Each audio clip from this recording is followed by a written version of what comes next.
गायत्री मंदिर बेगूसराय में प्रज्ञा युवा प्रकोष्ठ के संचालक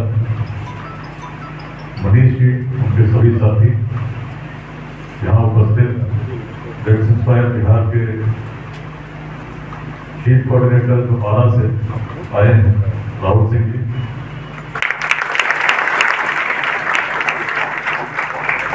प्रभाकर राय जी, मृणाल भारद्वाज जी, चिटपुरा से आए कृष्णा जी, खगड़िया अध्याय से जुड़े हमारे कोऑर्डिनेटर जो पीछे बैठे हैं नयन जी, खड़े हो जाइए।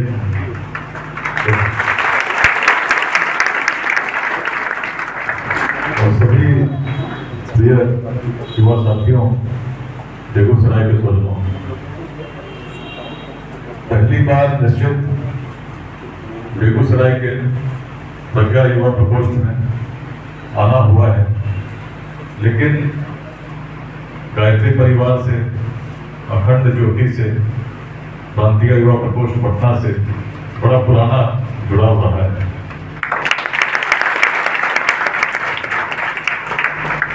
बहुत छोटा था उस समय, पिताजी की पोस्टिंग गुवाहाटी रिफाइनरी में थी, तभी से अखंड ज्योति से जो साथ बना आज भी यथावत है, पढ़ता रहता हूँ। और उसी कड़ी में जब सेवा में आया तो भाकर जी ने बताया किस प्रकार, किस चिंतन के साथ, किस सोच के साथ, किस संकल्प के साथ इस सेवा में आया था। जब पटना का सिटी एसपी था तो पहली बार वर्ष 2006 में गायत्री मंदिर पटना से जुड़ा। इसी प्रकार से उस समय भी युवाओं के लिए सत्र होते थे, उसमें मैं भी भाग लेता था। उसके बाद जहाँ भी पोस्टिंग हुई, चाहे रोहतास हुई, सासाराम में भी उसी प्रकार से गायत्री मंदिर से जुड़ा रहा, बगहा में भी रहा। पिछले वर्ष खगड़िया आए थे तो खगड़िया में भी गायत्री मंदिर निश्चित गया था और आज आपके बीच हूँ। जिस अभियान के बारे में प्रभाकर जी, मनीष जी बता रहे थे, लेट्स इंस्पायर बिहार, आइए मिलकर प्रेरित करें बिहार, इसकी संकल्पना भी प्रांतीय युवा प्रकोष्ठ पटना में ही हुई। वीडियो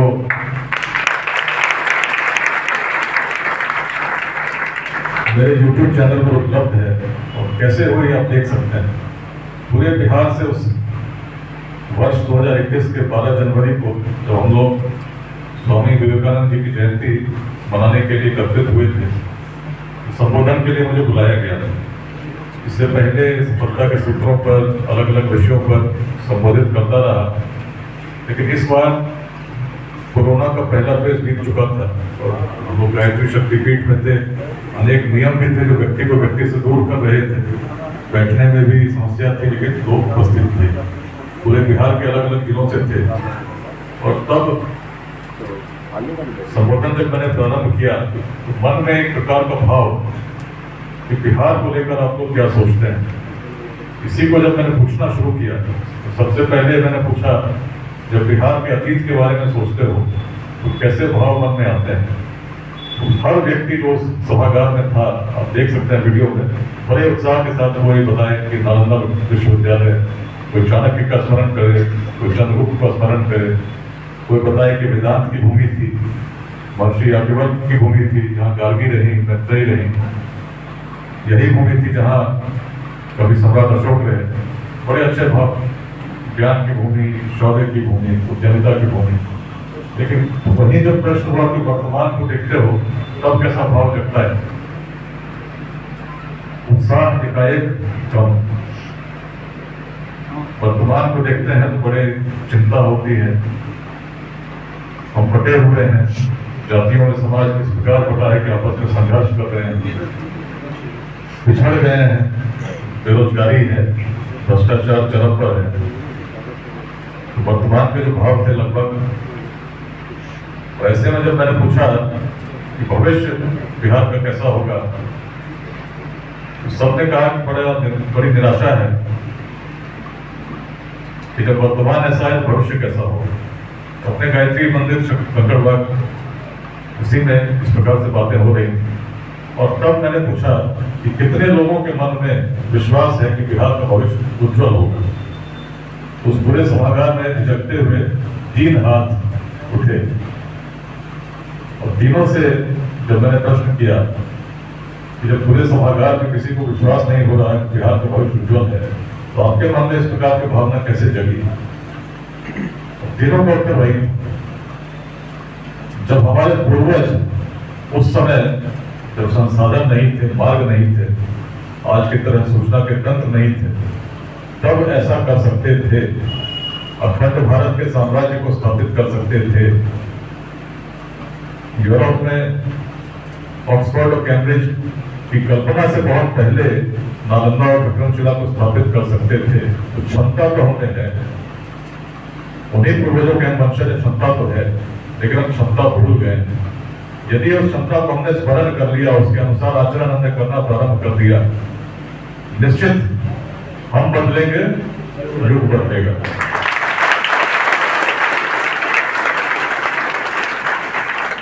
तो लगभग यहीं से मुझे लगा कि क्यों ना एक ऐसे अभियान को प्रारंभ किया जाए जो व्यापक हो, केवल बिहार में ही नहीं हो, ऐसे लोग जो बिहार के बाहर रहते हैं, अनेक कारणों से रहते हैं, उनको भी जोड़ा जाए, जो विदेशों में रहते हैं उनको भी जोड़ा जाए, बिहार के हर गांव में, हर पंचायत में जो रहता हो उसको भी जोड़ा जाए। ऐसे लोगों को जिनके मन में बिहार को कुछ देने की कल्पना है, जो चाहते हैं कि अपने जीवन काल में बिहार का बदलता हुआ परिदृश्य देखें। निश्चित है कि वर्तमान को देखकर हम बड़े चिंतित हो जाते हैं, परंतु चिंतित होने से क्या हो, चीजें बदलेंगी क्या? लेकिन यहीं पर यदि हम सोचते हैं कि कोई दूसरा आदमी आएगा, अचानक आकर चीजों को बदल देगा, तो ऐसा कभी हुआ है क्या? कैसे बदलती हैं चीजें? सबसे पहले हम स्वयं से प्रारंभ करते हैं, कुछ प्रयास करते हैं। एक व्यक्ति, 2 व्यक्ति से श्रृंखला शुरू होती है। समाज को हानि दुर्जनों के दुष्कृत्यों से उतना नहीं होता जितना सज्जनों की निष्क्रियता से होती है। अच्छे लोग यदि जुड़ गए, संगठित हो गए और मिलकर कुछ प्रयास करने लगे, निश्चित है कि चीजें बदलेंगी। यही प्रयास है लेट्स इंस्पायर बिहार, जिसमें आज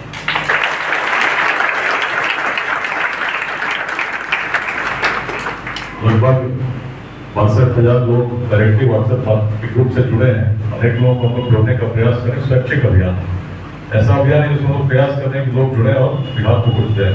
महिलाएं भी बड़ी संख्या में जुड़ी, अलग अलग जिलों में। जैसे निःशुल्क पाठशाला प्रक्रिया युवा प्रकोष्ठ की, वैसे ही उसी रूप में कारगी पाठशाला चल रही है जिसमें महिलाएं पढ़ाती हैं गरीब बच्चों को, ऐसे बच्चों को जो बस्तियों में रहते हैं, वंचित हैं। प्रयास वही है कि समाज समतामूलक तभी होगा जब जो सक्षम है उनके द्वारा उनका सहयोग हो जिनको आवश्यकता है। इस अभियान की परिकल्पना क्यों हुई? जिस समय न रोड थे, न टेक्नोलॉजी थी, न सूचना के तंत्र थे, क्या कारण था कि बिहार से ही अखंड भारत बना? कहीं और से भी बन सकता था। यदि इस भाव को हम समझ गए कि जब कुछ नहीं था तो हम क्यों उत्कर्ष पर थे, तो निश्चित उत्कर्ष पुनः प्राप्त होगा। उत्कर्ष का कारण क्या था? कहीं और से तो हो ही सकता था, विश्वविद्यालय कहीं और भी बन सकते थे।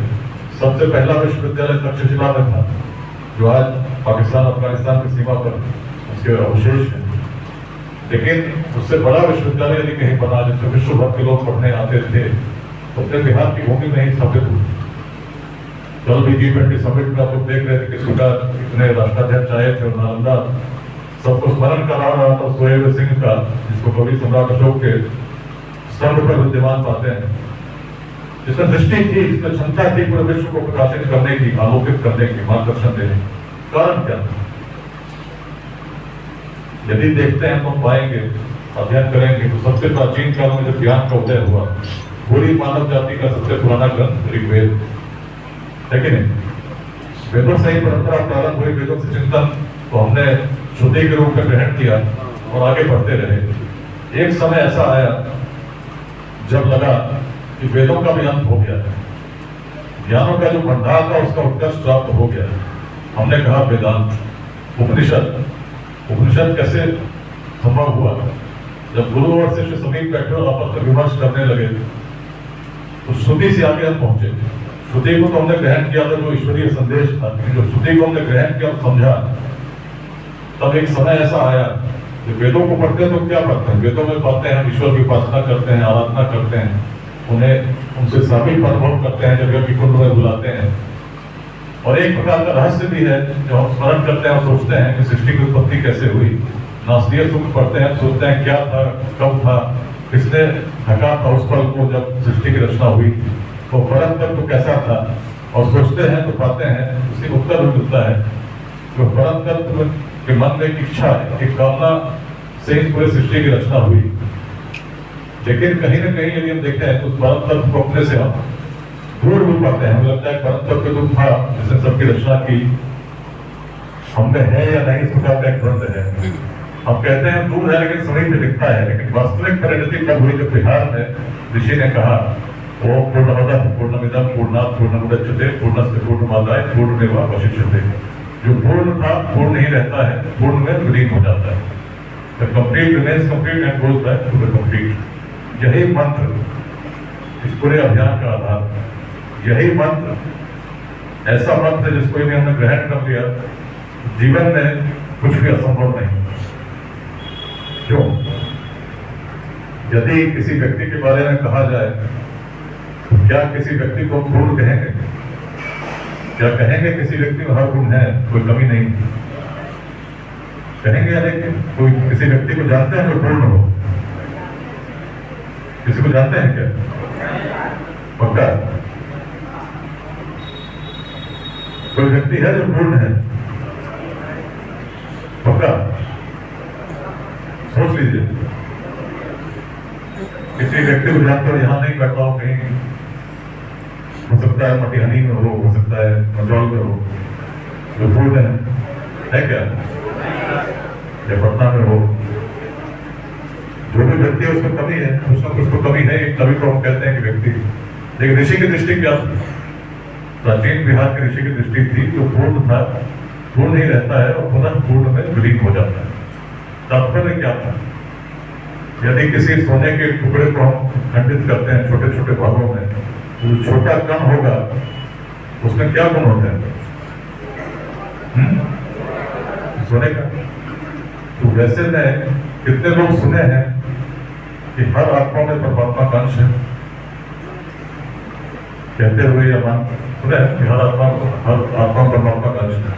सुने कि नहीं सुने?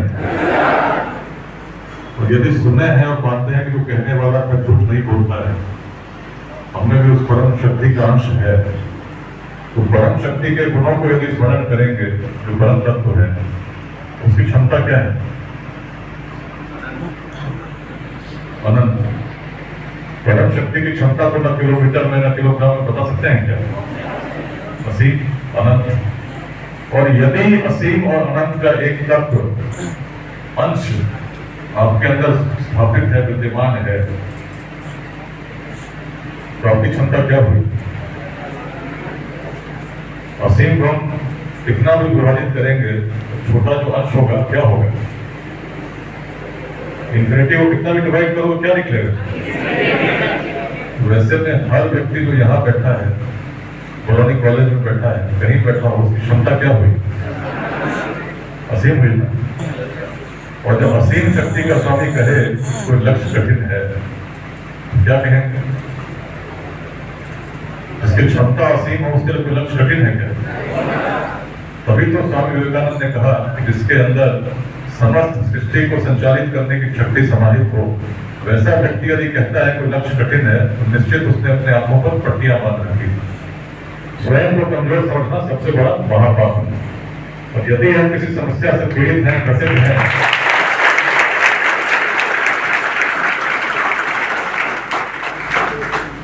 और समस्या का हल नहीं कर पा रहे हैं, इसका मतलब हमने प्रयास नहीं किया। यदि प्रयास करते हैं, हर व्यक्ति में वो क्षमता, ईश्वरीय क्षमता तो विद्यमान है। आप खुद देख लीजिए, स्वयं देखेंगे, आप पढ़ते हैं तो मतलब कुछ संकल्प लेते हैं, आप सोच लीजिए कि सुबह 5 बजे उठना है, तो घड़ी के अलार्म की आवश्यकता नहीं पड़ेगी, अपने आप उठते हैं। संकल्प दृढ़ होना चाहिए। उसी प्रकार का संकल्प यदि आप अपने व्यक्तित्व के निर्माण में, व्यक्तित्व के विकास में, कुछ उद्योग के विकास में जो आप चाहते हैं करना, एक लक्ष्य तय करके करते हैं, असफलता कभी नहीं होगी। सफल होंगे, लेकिन पूरी ऊर्जा लगनी चाहिए, निष्ठा के साथ लगनी चाहिए। और बिहार को यदि बदलना है, ऐसे लोगों को साथ में जोड़ना होगा जो बिहार को देना चाहते हैं। अनेक लोग हैं जो बिहार में, आज बिहार की स्थिति क्यों हुई, जब भूमि में वेदांत की ऐसी दृष्टि आ गई जिसमें हर व्यक्ति में पूर्णता हम देखने लगे, तभी तो चारों महाभारत के वैसे आए, तत्त्वमसि तुम वही हो, अहम ब्रह्मास्मि मैं ब्रह्म हूँ, प्रज्ञान ब्रह्म, अयम आत्मा ब्रह्म। सब में वही दृष्टि, वही एकात्म का भाव, एक मध्यक्य का भाव, जिस भूमि पर उत्पन्न हुई वही भूमि तो श्रेष्ठ भूमि के रूप में उत्कर्ष को प्राप्त की। तभी तो बिहार में यदि भेदभाव देखकर प्राचीन समाज में भेदभाव हर समाज में रहे, भारत में भी रहे, विश्व में भी रहे, लेकिन बिहार यदि आगे गया और बिहार उस रूप में विश्व गुरु के रूप में जाना गया, कारण स्पष्ट था, भेदभाव से परे हम सोचने लगे। भारत के उदय को देखिए तो देखेंगे नंदवंश का उदय हुआ। नंदवंश सबसे निम्न वर्ग से आता था। उस काल में कोई कल्पना नहीं कर सकता था कि निम्न वर्ग का व्यक्ति शासक हो सकता है। हम अपवाद प्रस्तुत करने वाले लोग थे, बड़ा सोचने वाले लोग थे। उस काल में कोई कल्पना नहीं कर सकता था कि राजा चुना जा सकता है। लेकिन वैशाली में उस वज्जित महाजनपद जिसकी सीमा उत्तर में हिमालय, दक्षिण में गंगा, पूर्व में कौशिकी और पश्चिम में नारायणी गंडक स्थापित थी। 7,707 गणराजा चुन के आते थे, बिना माइक के वैशाली के संस्थागार में संबोधित होते थे और मिलकर एक मत के साथ अपने गणाधिपति को चुनते थे। कैसा सहयोग रहा होगा हमारे पूर्वजों को आप सोच सकते हैं। और इतने लोगों को बिठा दीजिए, कोई विषय दे दीजिए, मतैक्य नहीं होगा। हम विवाद करते रह जाएंगे, विमर्श करते रह जाएंगे, लेकिन सहमति नहीं बन पाती। लेकिन उस प्राचीन काल में बिना संसाधनों के लिए कर पा रहे, तभी तो उत्कर्ष को प्राप्त कर चुके हैं। बिहार में आज आवश्यकता है कि हम पुनः उसी भावना को धारण करें जो कहीं और नहीं थी, हमारे पूर्वजों में थी। जाति संप्रदाय के बंधनों से मुक्त होकर जब तक चिंतन नहीं करेंगे उत्कर्ष को प्राप्त नहीं कर सकते। यदि हम संघर्ष करते रहेंगे जातियों के नाम पर, तो एक जैसे साधारण रथ जिसको 4 पशु खींचते हुए तो चारों पशु अलग अलग दिशा में ले जाना चाहेंगे, तो रथ चलेगा क्या? ऐसा रथ चल सकता है? और समाज में भी हम संघर्ष करते रहेंगे आपस में, जातियों के नाम पर, अलग अलग वादों के नाम पर, तो समाज की स्थिति क्या होगी? समाज आगे बढ़ेगा? वही दुर्गति तो बिहार की आज हुई। आज भी हम देखेंगे अनेक लोग हैं जो बिहार में उस प्रकार के संघर्ष को उत्पन्न करने का हर पल प्रयासरत रहते हैं, क्योंकि उनके अपने स्वार्थ से सिद्ध होते हैं। लेकिन यदि बिहार में उत्कर्ष चाहते हो तो समझना होगा कि बिहार का मित्र कौन है, शत्रु कौन है।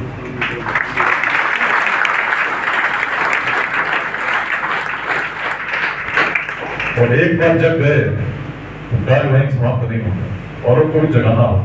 सकारात्मक ऊर्जा के स्रोत सर्वत्र विद्यमान है, ईश्वरीय शक्ति के पुंज सर्वत्र विद्यमान है, आवश्यकता केवल आवाहन की है।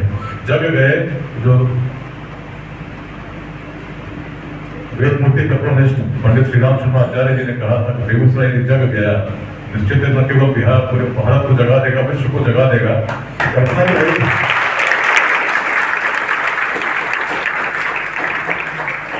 जगने का मतलब क्या है? अपने सत्य को पहचानना, हम क्या थे, हम कौन है, हम क्यों हैं। और यदि हम समझ गए कि हम क्यों थे, हमारी क्षमता क्या है, तो एक व्यक्ति में कितनी शक्ति है समझ सकते हैं। लेकिन इतनी क्षमता होने के बाद हर व्यक्ति सफल क्यों नहीं होता? यदि क्षमता असीमित, हर व्यक्ति को सफल होना चाहिए कि नहीं होना चाहिए? क्यों ऐसा होता है कि हर व्यक्ति सफल नहीं होता? याद कर लीजिए इस बात को जो कह रहा हूं। एक तो मैंने बात कही कि हर व्यक्ति में क्षमता असीमित, हर व्यक्ति को होता है। 3 प्रकार के लोग होते हैं। सबसे पहले प्रकार के लोग काम शुरू करते नहीं, भय से नीचे लोग। कोई कार्य हो उसके प्रति ऐसा भय होता है, मन में संशय होता है कि करना चाहिए कि नहीं करना, शुरू ही नहीं करेगा। आरंभ नहीं हुआ तो लक्ष्य कहां मिलेगा? मध्यम तेजते बीच में देख विषम संयोग। कार्य का आरंभ तो किया, पढ़ना भी शुरू किया, तो प्रयोजन के साथ चले, लेकिन जब परिस्थितियां विपरीत कुछ प्रतिकूल से दिखी, छोड़ दी। वे मेरे पास का नहीं था। डिजायर था, इच्छा थी, डेडिकेशन भी थी, लेकिन एक समय के बाद टूट गए, तो कहां लक्ष्य मिलेगा? पर उत्तम वे लोग जो हर दुर्गम पथ थे, दृढ़ता से बढ़ते सतत, बाधाओं को झेल। यदि लक्ष्य पर चलना है, बाधाएं आएंगी, अनेक परिस्थितियां घर में आएंगी, पड़ोस में आएंगी, आपको विचलित करेंगी, लेकिन लक्ष्य स्पष्ट होना चाहिए। दिनकर जी ने कहा वह प्रदीप जो दिख रहा है झिलमिल दूर नहीं है, थक कर बैठ गए क्या भाई, मंजिल दूर नहीं।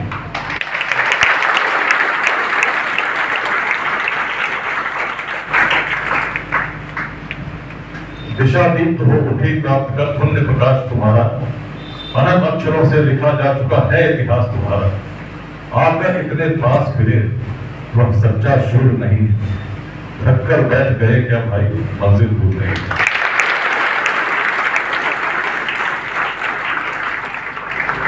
मन में यदि संकल्प सुदृढ़ है, जिद है कि प्राप्त तो करना है, बात अपने आप प्रकट हो जाते हैं। कुछ भी क्षमता तो असीम है, उस क्षमता को बस प्रयोग करना है, सही दिशा में करना है। और राष्ट्र निर्माण यदि हम चाहते हैं कि नहीं चाहते कि अपने जीवन काल में बिहार बदले, कौन बदलेगा? तो गुस्सा आएगा क्या? प्रारंभ कहां से होता है?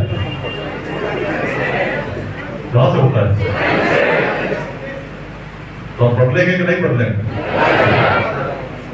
सबसे पहले स्वयं स्थापित हो जाएगी परिश्रम के साथ। कोई व्यक्ति यदि स्वयं स्थापित नहीं है, परिश्रम के साथ स्थापित नहीं होता, तो समाज को भी दे नहीं पाएगा। परिश्रम कीजिए, क्षमता असीम है, लक्ष्य तय कीजिए और लक्ष्य ऐसा तय कीजिए जो सुनिश्चित हो। आज युवावस्था है, कोई शिल्पकार भी उसके मन में कोई आकृति बनाने का लक्ष्य हो, छेनी हथौड़ी लेकर प्रारंभ होता है, बनाता जाता है। प्रारंभ में यदि कोई गलती हो गई, सुधार हो सकता है, लेकिन यदि उस आकृति ने, उस पत्थर ने एक आकृति का कुछ रूप धारण करना प्रारंभ कर दिया, तो लगभग एक आकृति बन गई और तब उस शिल्पकार को लगे वही को जो मैं सोचता था वैसा नहीं बनता है, इसमें परिवर्तन करना हो। जिस पत्थर ने कुछ आकृति का रूप कर दिया हो, उस पत्थर को यदि शिल्पकार चाहे भी तो बदल पाएगा क्या? युवावस्था के बाद के जीवन का भविष्य जो है कुछ ऐसा ही है। पल पल पर सतर्क में रहना होगा, मूल्यांकन करना होगा, चिंतन करना होगा, देखना होगा कि जो लक्ष्य को लेकर चले थे क्या वास्तव में अभी भी हम बिल्कुल केंद्र पर हैं, सही मार्ग पर हैं। भटकाव आएंगे, विचलित करेंगे, लेकिन भटकना नहीं। इस ध्येय के साथ यदि चले निश्चित सफल हो। और बिहार यदि बदलना है, जो बातें मैंने कही, कोई दूसरा नहीं आएगा, स्वयं जगना होगा। और स्वयं अगर जगते हैं, केवल स्वयं तक सीमित नहीं रहना होगा। यदि मैं स्वयं तक सीमित हो जाता तो आराम से पटना आराम कर रहा होता। क्या आवश्यकता है बिहार में हर शनिवार हर रविवार घूम घूम के सब जिले में आईजी हूँ, आराम से रहते हैं, सोते आराम से, कौन पूछने वाला है? विरोध भले लोग करते हो कि क्यों घूमते हैं, लेकिन कोई पूछने वाला तो नहीं क्यों आराम करते हो। अच्छे काम करो वो लोग विरोध करते हैं। नोटबंद में लगता है इसका कोई स्वार्थ होगा, निश्चित स्वार्थ होगा। लोगों ने पूछा आपकी क्या स्वार्थ है, क्या करना चाहते हैं? मैंने कहा यदि भूमि का उत्कर्ष चाहना स्वार्थ है तो मैं सबसे बड़ा स्वार्थी हूं।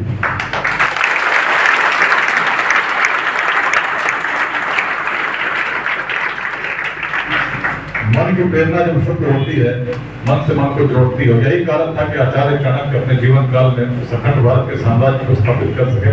उनका मन शुद्ध था। मन में यदि उनके अपने लिए कोई स्वार्थ होता है, मुझे ऐसा करना है, कभी नहीं करता। एक मन में स्वार्थ यही था कि भूमि का उत्कर्ष हो, भूमि एकजुट हो, तभी अलग अलग राजाओं को, अलग अलग गणराज्यों को जोड़ने में सफल हो सके और उस अखंड भारत को स्थापित कर सके, जो केवल 1-2 वर्षों तक स्थापित नहीं रही, सैकड़ों वर्षों तक रही। उसके शौर्य को पूरा विश्व जानता रहा, उसके ज्ञान को पूरा विश्व जानता रहा, उसकी उद्यमता ने प्रेरणा का प्रसार किया। यदि बिहार बदलना चाहते हैं और तो अपने जिले के हैं, मेरा अधिकार भी बनता है